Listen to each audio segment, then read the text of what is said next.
দেশটার ভিতরে এখন সংস্কারের নামে 11 মাস ধরে ব্যাপকভাবে লুটপাট চলতেছে এবং এই লুটপাটটা হলো সর্বগ্রাসী লুটপাট। এখন দেশে কোনো চেইন অফ কমান্ড নাই, যে যার মতো করে লুটপাট করছে, যে যেখান দিয়ে পারতেছে। এই লুটপাটটা শুরু করেছে আমাদের প্রধান উপদেষ্টা, তত্ত্বাবধায়ক সরকারের প্রধান উপদেষ্টা ডক্টর মোহাম্মদ ইউনূস নিজে।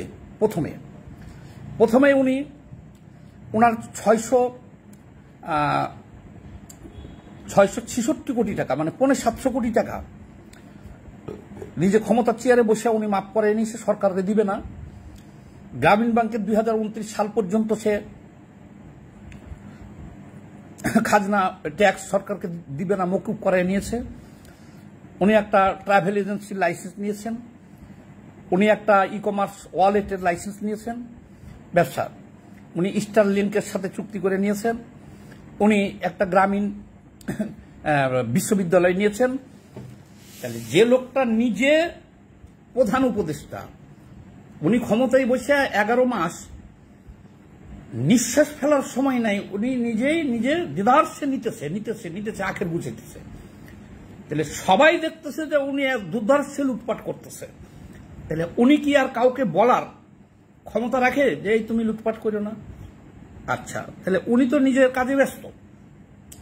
তারপরে দেখছেন ছাত্র সমন্বয়করা সারা দেশে কিভাবে চাঁদাবাজি, তারপরে সচিব থেকে শুরু করে যত সরকারি দপ্তর আছে সবগুলা ডিসি নিয়োগ, ওসি নিয়োগ, সচিব নিয়োগ, বদলি, টেন্ডারবাজি, কেনাকাটা দেদারসে 11 মাস ধরে যে যার মতো করে চলতেছে। হিস্সা দিতেছে, ভাগযোগ করে সবাই খাইতেছে, বিভিন্ন জায়গায় ধরা পড়তেছে, দেখছেন। কিন্তু আগে যেমন একটা সরকার থাকলে, দেশে নির্বাচিত সরকার থাকলে, আমরা যখন একটা অভিযোগ উত্থাপন করেছি সেটা তদন্ত হয়েছে, হইচই হয়েছে, সেটা নিয়ে সরকার তদন্ত করছে, বিভিন্ন সংস্থা দৌড়াদৌড়ি করছে, এমনকি সেই বেটার মন্ত্রিত্ব গেছে গা বা ওএসডি হয়েছে, ট্রান্সফার হয়েছে। কিন্তু এখন আর এগুলো কিছু হওয়ার সুযোগ নাই। এখন ফ্রি স্টাইলে যে যেমনে পারতেছে ভাই লুটপাট করতেছে, সহজ হিসাব। এই যে বৈষম্য বিরোধীদের এনসিপির এত চাঁদা ধরা পড়তেছে, তাদের কোথাও কোনো জবাবদিহি করা লাগছে? এই যে উপদেষ্টা আসিফের পিএস 150-200 কোটি টাকার অভিযোগ, তার কিছু হয়েছে? এরকম শত শত কোটি, হাজার হাজার কোটি টাকা এখন ওপেন 11 মাস ধরে চলতেছে লুণ্ঠন। যাক, কিন্তু এখন কথা হলো কি, এই যে এখন দীর্ঘদিনের আন্দোলন যে ছিল সবার, সেই আন্দোলনের লক্ষ্য ছিল কি, অতীতে যেমন হয়েছে সেরকম একটা রেজিম চেঞ্জ হইল, একটা কেয়ারটেকার সরকার আসবে, 3 মাস পরে একটা নির্বাচিত সরকার দেশে আসবে। এই 3 মাসের মধ্যে নির্বাচন নিয়ে ব্যস্ত থাকলে এই এলোপাথারি লুটপাট করা সম্ভব হইতো না। তো এখানে বহুত রকম কায়দা কাসর করে দেশটাকে এমন জায়গায় নিয়ে যাওয়া হয়েছে, এখন নির্বাচন আদৌ কবে হবে এটারই কোনো নিশ্চয়তা নাই। সংস্কারের নামে এই যে 11 মাস ধরে রাষ্ট্রীয় কোষাগার তারা লুটপাট করতেছে কিভাবে দেখেন। এই 11 মাস ধরে, আচ্ছা এটা পরে বলি, এই লোকগুলো কারা যারা এখন রাষ্ট্রীয় ক্ষমতাটা দখল করে আছে, যারা এই সংস্কার করতেছে, আমাদেরকে সবক দিতেছে, এই লোকগুলো কারা? এরা যাই করে যাক, সংবিধান সংশোধন করে যাক, আইন সংশোধন করে যাক, এদেরকে কি আপনারা পাইবেন? যেমন 1972 সালে ডক্টর কামাল সংবিধান প্রণয়ন করছে, এখনো তাকে সংবিধানের কোনো সমস্যা হলে তাকে হাইকোর্ট থেকে ডাক পড়ে, উনি যে ব্যাখ্যা দেয়। কিন্তু এখন যারা লিখতেছে আলী রিয়াজ সহ, এনারা তো সব আমেরিকান নাগরিক। এখন যারা রাষ্ট্রের মেল এই যে সংস্কার করতেছে, ক্ষমতা দখল করে আছে, এরা সবাই হলো 2-1 ছাড়া বেশিরভাগই হলো আমেরিকান নাগরিক, দীর্ঘ বছর আমেরিকায় থাকছে, কানাডায় থাকছে, সিঙ্গাপুরে থাকছে। তারা ওই সমস্ত দেশের স্বার্থ রক্ষার জন্য শপথ করে নাগরিকত্ব নিছে। তাহলে এখন ছুটে আইছে কেন এখানে? এদেশে কি লোক নাই সংস্কার করার? তাহলে এই আমেরিকার থেকে আসলো কি কারণে এরা? আর এই সুযোগ তারা পাইলেও কিভাবে? এই সুযোগ তাদেরকে করে দেওয়া হয়েছে। এই সুযোগটা তাদেরকে করে দেওয়া হয়েছে। এটা সাম্রাজ্যবাদের ওই যে ম্যাটিকুলাস ডিজাইনের অংশ হিসেবে এদেরকে বসানো হয়েছে। যেমন এদের চরিত্র শুনবেন, এই যে ডক্টর খলিলুর রহমান, যিনি নিরাপত্তা বিষয়ক, ওরে বাবা, টোটাল বাংলাদেশের নিরাপত্তা বিষয়ক উপদেষ্টার দায়িত্বে যিনি আছে, নিরাপত্তা বিষয়ক উপদেষ্টার দায়িত্বে আছে ডক্টর খলিলুর রহমান। এর আগে উনি একবার বিচারপতি লতিফুর রহমান যখন তত্ত্বাবধায়ক সরকারের প্রধান হন, তো সেই বিচারপতির আত্মীয় ইনি। এই আত্মীয়তার সূত্রে তখনও উনি আমেরিকার থেকে উইরে আইসা 3 মাসের জন্য উনি ওই প্রধান উপদেষ্টা লতিফুর রহমান সাহেবের পিএস হয়েছিল। 3 মাসের জন্য পিএস হওয়ার জন্য উনি আমেরিকার থেকে উড়ে আসছিল এবং হয়েছিল। হওয়ার পরে উনি কি করছে,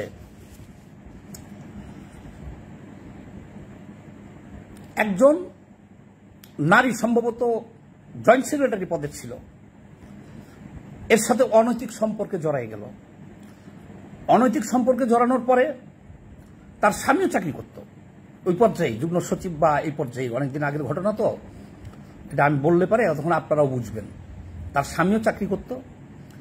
তো সেই নারীর সাথে সে যখন অনৈতিক সম্পর্ক জড়াইয়া পড়ল এবং ওর স্বামীর কাছে ধরা পড়ল, তো ওই মহিলার 2টা বাচ্চা ছিল। একটা বাচ্চা হলো ওই যে কি বলে, একটা বাচ্চা ওই যে অটিস্টিক বাচ্চা, আর একটা ভালো। এই 2 বাচ্চা, স্বামী স্ত্রী 2জনই সচিবালয়ে চাকরি করত, জয়েন্ট সেক্রেটারি বা একটু নিচের লেভেলের এরকম চাকরি করত। যখন এই খলিল সাহেবের সাথে অনৈতিক সম্পর্ক ধরা পড়ল, তখন ওদের স্বামী স্ত্রীর মধ্যে প্রচন্ড গন্ডগোল শুরু হয়ে গেল।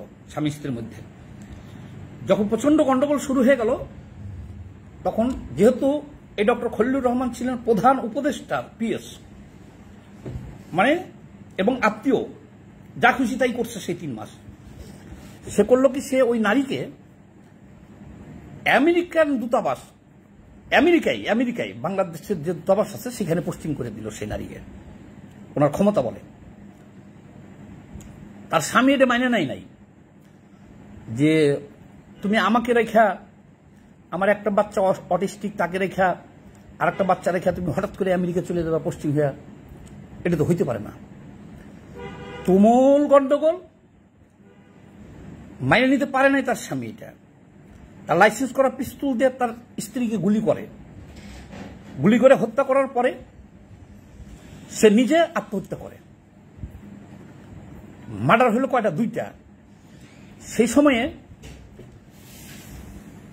সমস্ত পত্রিকায় নিউজ হয়েছে এটা, এবং এই অভিযোগ এই বর্তমান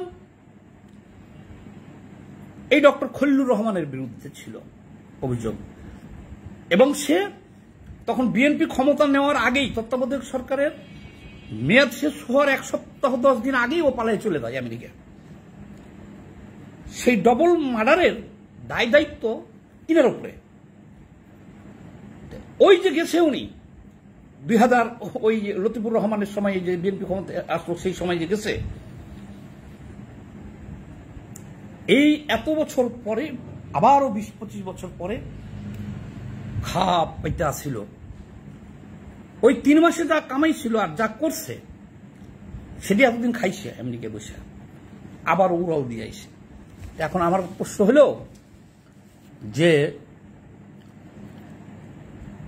আমি বাংলাদেশের কমিউনিস্ট পার্টি মার্কসবাদীর সভাপতি, ওনারা অনেক বড় লোক, বড় মেধা, বড় জ্ঞান, কিন্তু আমাদের জ্ঞানটা হলো লেখাপড়া যে কম করছি তা না, আবার জনগণের সাথে সারা দেশের জনগণের সাথে আমাদের একটা সম্পর্ক আছে, আমরা বুঝি জনগণের মোটিভটা। তো যাই হোক, এই একজনই বললাম যে এই খলিলুর রহমান আমেরিকা থেকে এখানে আনা হলো কেন, এবং বাংলাদেশের সবচেয়ে গুরুত্বপূর্ণ মন্ত্রণালয়, নিরাপত্তা সংক্রান্ত মন্ত্রণালয়ের উপদেষ্টা, ওনাকে করা হলো কেন? ওনার তো নীতি নৈতিকতা কিছুই নাই। এই যে বললাম, এত বড় অভিযোগ ওনার বিরুদ্ধে, তদন্ত হয় নাই, বিচারও হয় নাই। বিচার হইব কেন? উনি তো আমেরিকান নাগরিক, উনি তো দেশ থাকে না। এখন আবার আসছে। তাহলে এবার বুঝেন যে কোন লোকগুলো আমাদের মাথার উপরে বসে এখন ছড়ি ঘুরাইতেছে। যিনি সংবিধান পরিবর্তন করার দায়িত্বে আছে, আলী রিয়াজ, উনিও আমেরিকান নাগরিক। তার সাথে যে আছে আরেকজন মনির হায়দারকে নিচে, সেও আমেরিকান নাগরিক। আরো যারা আছে বিভিন্ন দেশের নাগরিক, তারা তো দেশের মধ্যে একটা গৃহযুদ্ধ বাধাই দিয়ে চলে যাব। তাদেরকে আপনি পাবেন কোথায়? জিজ্ঞাসাবাদ করতে পারবেন। এই খলিলুর রহমানকে পেয়েছেন কোথাও? এই যে ডবল মার্ডারের যে অভিযোগটা তার দিকে তীর ছুটছিল, আমি তো ওপেন বললাম, সকল পত্র পত্রিকায় সেই নিউজ আছিল এবং আছে। তার বিচার করতে পারছে বা তার বিরুদ্ধে অভিযোগ কিভাবে? তার এই দেশে থাকে না, তারা এখনো থাকবে না। এবার আসল কথায় আসেন। রাষ্ট্রের কোষাগার লুটপাট করার কত বড় ধরনের ধান্দা দেখেন, আমি বুঝাই আপনাকে। এই 11 মাস ধরিয়া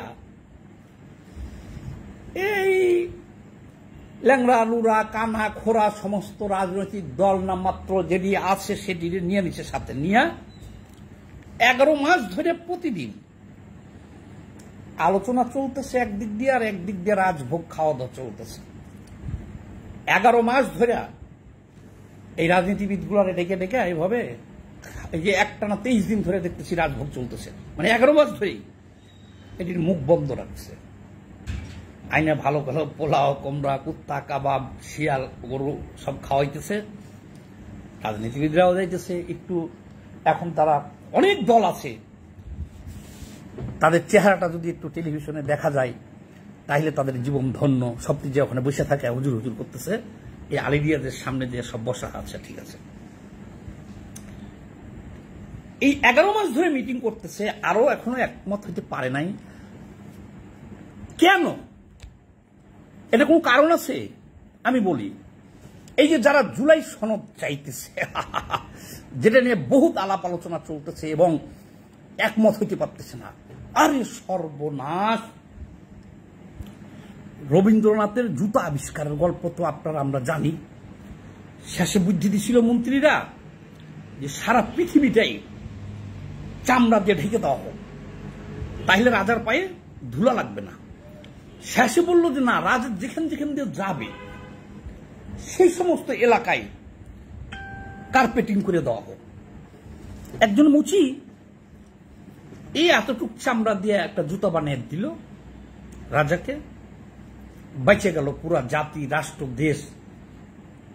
হাজার হাজার কোটি টাকা খরচ করে রাজার জন্য এত রাস্তায় কার্পেট করার চাইতে এতটুকু জুতা দিল, পায়ে হয়ে গেল।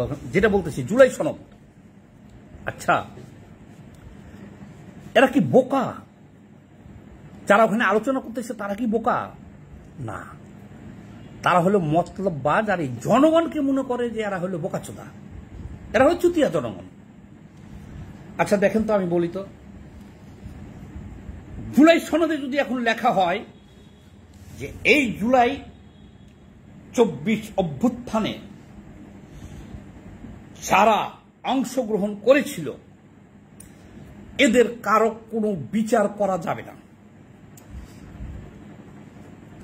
কোনোদিনই এদের বিচার করা যাবে না। শুধু তাই না, যদি আরো লেখা হয় যে এরা যতদিন বাঁচবে খুন, রাহাজানি, লুটপাট যা করবে তারও বিচার করা যাবে না। আরো যদি লেখে যে রাষ্ট্রীয় কোষাগার থেকে এরা যত খুশি নিতে পারবে। আমি একটা এক্সাম্পল কথা বললাম, এরা যে এই জুলাই সনদে এগুলো লিখতে চাইতেছে, কি লিখতে চাইতেছে? আমি যেগুলো বলছি সব লিখতে চাই নাই। যাতে ভবিষ্যতে কোনোদিনও তাদের বিচার করা না যায়। আরো অনেক অনেক অনেক অনেক, এত বললে ভিডিও বড় হয়ে যাবে। আর সংবিধানের 11 মাস ধরে এত বিশেষজ্ঞ সবে আমেরিকার থেকে আসছে, বাংলাদেশ থেকে যোগ দিয়েছে, দিয়া যে সমস্ত আলোচনাগুলো করতেছে রে ভাই, বাংলাদেশের জনগণকে চুতিয়া বানিয়ে ফেলছে, পুরা চুতিয়া। কেন বলছি শোনেন। 1975 সালের 15ই আগস্ট বঙ্গবন্ধু শেখ মুজিবুর রহমানকে সপরিবারে হত্যা করার পরে ইন্ডিমেনিটি অধ্যাদেশ দেওয়া হয় জিয়াউর রহমানের আমলে। সেই ইন্ডিমেনিটি অধ্যাদেশ কি ছিল? 15ই আগস্ট যে বিপ্লব হয়েছে, বঙ্গবন্ধু এবং তার পরিবারের সদস্য বা আরো যাহা কিছু যাদেরকে হত্যা করে হয়েছে, এদের বিচার এই পৃথিবীতে কেউ করতে পারবে না। ইন্ডিমেনিটি অধ্যাদেশ লেখা ছিল। শেখ হাসিনা ক্ষমতায় আসলো, ওই ইন্ডিমেনিটি বাতিল করলো এবং এই বঙ্গবন্ধু শেখ মুজিবুর রহমানের হত্যাকারীদের বিচার করলো এবং ফাঁসি কাস্টে ঝুলাইছিল। তাহলে সেই ইন্ডিমেনিটি দেওয়ার কি দরকার ছিল? বরঞ্চ ওই ইন্ডিমেনিটি না থাকলে কর্নেল ফারুক রহমান সহ আরো 2-4 জন বেঁচে যেত।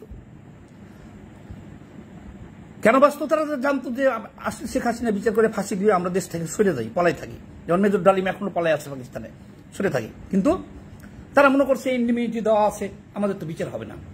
বিচার তো হয়েছে না? হ্যাঁ, আরো ছিল ইন্ডিমেনিটি, জাতীয় চার নেতা হত্যা 3রা নভেম্বর, এতে ইন্ডিমেনিটি দেওয়া ছিল। বিচার হয়েছে না? হয়েছে। শুধু সেইটাই না, সংবিধান কতবার পরিবর্তন হয়েছে বলেন তো? জিয়াউর রহমান করছে, এরশাদ করছে, খালেদা জিয়া করছে, শেখ হাসিনা করছে। শেখ হাসিনা এই সংবিধানে সন্নিবেশিত করছিল কি? তত্ত্বাবধায়ক সরকার থাকবে না, একেবারে বিলুপ্ত করে দিছে। লাভ হয়েছে, তত্ত্বাবধায়ক সরকার এখন আসছে না, ফিরে আসছে। খুব সহজ হিসাব। এই যে 11 মাস ধরে এরা গবেষণা করতেছে, সব ছিঁড়ে ফেলাইব, সব পরিবর্তন করব, সব ছিঁড়ে ফেলাইব, উল্টাই ফেলাইব, জুলাই সনদ দিব, সেই সনদে লেখা থাকবো যে ওই যে আব্দুর রহিম ভুইয়ারও বিচার করতে পারবে না কেউ, আর চেয়ারম্যান আব্দুর রহিম ভুইয়ার যেমন বিচার করতে পারবে না, এদের কারো বিচার করতে পারবে না। আরে বকচুদরা, বলি, আগামীতে বিএনপি যখন 2/3 মেজরিটি নিয়ে ক্ষমতায় আসবো 2 দিন পরে, আসার পরে তারা যদি এই সংবিধানটাকে পরিবর্তন করে, তখন তো আপনারা কেউ থাকবেন না। এখন যারা সংবিধান পরিবর্তনের নামে 11 মাস ধরে রাষ্ট্রীয় কোষাগার লুটপাট করতেছেন, পোলাও কোরমা কাপ্তা খাইতেছেন, আপনারা তো পালাই যাবেন গা সব। এই ডক্টর খলিল রহমানরা তো এর আগের বার বিএনপি ক্ষমতায় আসার 1 সপ্তাহ আগে পালাই গেছিল দেশ থেকে। এখন যারা সংবিধান সংশোধন করছেন, কিন্তু এই যে জুলাইয়ের এই ছাত্রদেরকে বলতেছি, বাবা এত ডরের কি আছে? আজকে সারা রাত আন্দোলন করতেছে, জুলাই সনদ দিতে হবে তাদেরকে, তাদের বিচার করতে পারবে না। আমি সহজ হিসাব কথা বলি, শেখ হাসিনা বিরুদ্ধে এই অভ্যুত্থানে আন্দোলন করছে সব রাজনৈতিক দলই তো করছে, বিএনপি জামাত সহ সবাই করছে, সবাই রাজনৈতিক দল করছে, তাই না? আর জাতীয় পার্টি এবং আওয়ামী লীগের সাথে যে 14 দল ছিল মিত্র, তারা এক পক্ষ, তারা করে নাই। শেখ হাসিনা যদি ক্ষমতায় ফিরে আসে দেশে, তোমাদের স্বর্ণের অক্ষর দিয়ে যদি জুলাই সনদগুলারে বাধাই করে নাও সংবিধানের ভিতরে, সংবিধানে লেখলা জুলাই সনদ ইচ্ছা মতো, এদের বিচার করা যাবে না, প্রশ্ন করা যাবে না, এই করা যাবে না, এই করবে, এদের সুরক্ষা বা এদের একটা করে বাড়ি দেওয়া হইলো, অনেক কিছু এটি এই সংবিধানে স্বর্ণের অক্ষর দিয়া লিখে ফেললা। শেখ হাসিনা যদি ক্ষমতায় আসে, কি হবে? উনি কি করবে? উনি ইন্ডিমিনিটি অধ্যাদেশ বাতিল করে ওনার পিতৃ হত্যার বিচার করে নাই, জেল হত্যার বিচার করে নাই, যুদ্ধ অপরাধীদের বিচার করে নাই, করছে? করছে। তোমাদের এই জুলাই সনদ শেখ হাসিনা ক্ষমতায় আসলে এটা বাতিল করতে কতক্ষণ লাগবে? তোমরা যে 11 মাস ধরে রাষ্ট্রের হোকা মাইরা তেস মাইরা এত টাকা খরচ করে এই যে জুলাই সনদ করতেছ, তাহলে শেখ হাসিনা ক্ষমতায় আসলে এই সংবিধান কি হবে? এই যে এখন যারা সংবিধান নিয়ে বসছে, যা খুশি তাই করতে চেতেছে, এটাই তো রেওয়াজ। শেখ হাসিনা ক্ষমতায় আসলে তো সেও এই সংবিধানকে ছুঁড়ে ফেলে দিবে, যে এরা মুক্তিযুদ্ধের সেই 72-এর সংবিধানকে উল্টাপাল্টা করছে, কাটিং ফাটিং করছে, এইটা যারা করছে এদেরকে আগে ধর। যারা সংবিধান 72-এর সংবিধানে হাত দিছে এদের আগে গ্রেপ্তার করো। এরই সমস্যা, গ্রেপ্তার করতে যে এদেরকে তো পাওয়া যাবে না, আমেরিকান নাগরিক সব, ইন্টারপোলের মাধ্যমে এদের গ্রেপ্তারের চেষ্টা করবে। আর এই জুলাই সব যোদ্ধার ভিডিও এখন থেকে কালেকশন করতেছে, বিচার করবে, বিচার হবে। এত ডরেন তো তোমরা আন্দোলনে গেলা কেন? এত ভয় পেলে আন্দোলনে গেলা কেন? ওই সুরক্ষা মুরক্ষা কাগজের সুরক্ষায় কোনো কাজে লাগে না। কথা ক্লিয়ার, লাউড অ্যান্ড ক্লিয়ার। আর যদি বিএনপি ক্ষমতায় আসে তোমাদের জুলাই সনদের দরকার নেই, তোমাদের বিচার কেউ করবে না। কারণ এ তো মিত্র, এরা সবাই মিলেই তো শেখ হাসিনার বিরুদ্ধে গণঅভ্যুত্থান করছে। যদি জামাত ক্ষমতায় আসে তো জুলাই সনদের কোনো প্রয়োজন নাই। আর যেদিন শেখ হাসিনা যদি কখনো ক্ষমতায় আসে, আমি বলছি না যে কালকে আসবে শেখ হাসিনা ক্ষমতায়, বা আগামী 100 বছরে আসবে কিনা তাও জানি না, তাহলে যদি আগামীতে না আসে শেখ হাসিনা, তোমার জুলাই সনদের তো দরকার নাই। আর যদি শেখ হাসিনা ক্ষমতায় আসে, এই জুলাই সনদ আর এই সংবিধান তো বাধা হয়ে দাঁড়াতে পারবে না। তাহলে আমাদের কি দরকার এইসব ভাড়াটিয়া লোকজনকে আমেরিকার থেকে? ডক্টর ইউনূস কোন দেশের নাগরিক? বাংলাদেশের নাগরিক তো ছিল, মানে এত বড় মাপের লোক, উনি তো সারা জীবন বিদেশে বিদেশি থাকে, ইউরোপ, আমেরিকা, সুইজারল্যান্ড। তো উনি কোন দেশের নাগরিক আছে আর আমি জানি না।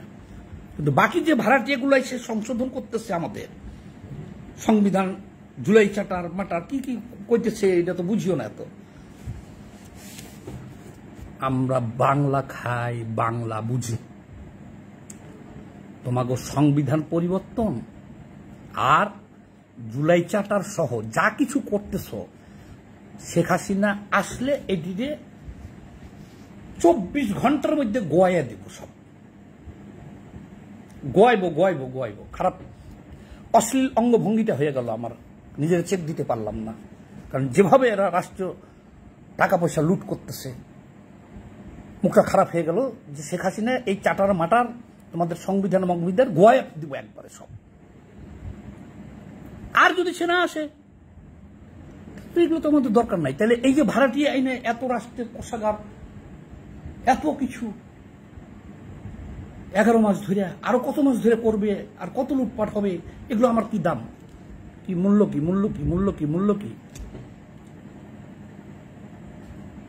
বিএনপি ক্ষমতায় আসার পরে তারা যদি জনগণের ম্যান্ডেট নিয়ে সরকার গঠন করে, তারা সারা বছর ওই ইয়াতে বসে বসে সংশোধন করুক। সংসদে বসে বসে যারা নির্বাচিত হবে তারা ওখানে বসে সারা বছর বছরের পর বছর করুক না, পরিবর্তন করুক। বিএনপিতে 31 দফা দিছে, তোমরা কোথেকে এসে ভাই এগুলো করলা? তোমরা জানো, শুনো, আমরাও জানি, তারপরও কানারে হাইকোর্ট দেখাইতেছ। সংবিধান লঙ্ঘনের দায়ী, সংবিধান লঙ্ঘনের সাজাটা সংবিধানে লেখা আছে। কি লেখা আছে? মৃত্যুদণ্ড। সংবিধান লঙ্ঘন করলে মৃত্যুদণ্ড।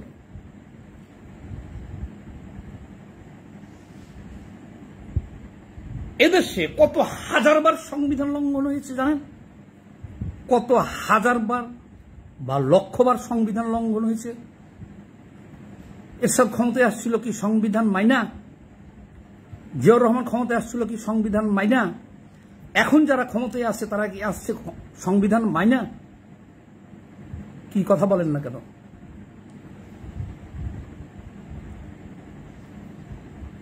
এই দেশের আইনে, এই সংবিধানে লেখা আছে, কি লেখা আছে? ঘুষ, লুটপাট, দুর্নীতি, খুন, রাহাজানি, ধর্ষণ এর কোনোটাই চলবে না। প্রত্যেকটা সাজা আছে যাবজ্জীবন এবং মৃত্যুদণ্ড। দেদারসে চলতেছে, এগুলো কোনোটা বন্ধ আছে? বন্ধ নাই। তো আইন তো দেশে আছে, হাজার হাজার লক্ষ লক্ষ আইন তো আছে রে ভাই। তোমরা তো ঘুষ খাওয়া ছাড়তেছো না, যে ঘুষ খাইলে ধরা পড়লে চাকরি যাইব, জেল হইব, এটা তো হইতেছে না। তার মানে যত আইন আছে কোনো আইনের প্রয়োগ নাই। বাংলাদেশে যারা রাষ্ট্রীয় ক্ষমতায় থাকবে তারা যা খুশি তাই করতে পারবে। আমাদের দেশে এই কালচার গড়ে ওঠে নাই 50 বছর ধরে। আইনের প্রয়োগ নাই। ইনারা আরো আইন সংশোধন আছে, একটা আইনে আছে ধর্ষণ করলে মৃত্যুদণ্ড। সংবিধান সংশোধন করে এটাতে কি লিখবা? এটাতে এটা লিখতে পারো যে ধর্ষণ করবে তার বাপেরও ফাঁসি হবে, তার মায়েরও ফাঁসি হবে, এটা করা যাবে। তাহলে আইন পরিবর্তন করে কি হবে এই দেশের? যাক, আমি অনেক দীর্ঘ কথাবার্তা বলেছি, আবার আমার উপরে খেপে যায় নাকি তারা ঠিক নাই। কারণ এরা তো এখন ক্ষমতায়, এদের বিরুদ্ধে কথা বলাটাও একটা দায়।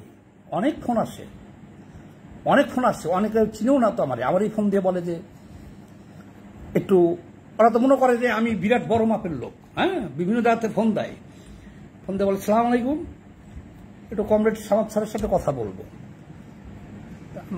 আমি বলি যে ভাই হ্যাঁ দেওয়া যাবে, উনি একটু মিটিং আছে, তো বলেন আপনি কে বলছেন? না আমি এখান থেকে বলতেছি, আমি বিজিএফআই থেকে অমুক বলছি। আমি বললাম ভাই স্যারে তো অনেক ব্যস্ত আছে, তাহলে কখন পাওয়া যাবে? আমরা এটা তো আমি বলতে পারি না, মিটিং শেষ হলে। তাহলে আমাকে একটা ফোন দিতে বোঝেন এই নম্বরে। আচ্ছা আচ্ছা, এরকম অনেক ফোন আসে, কিন্তু আমাকে পাই না, কারণ আমার এই বক্তব্য শুই না।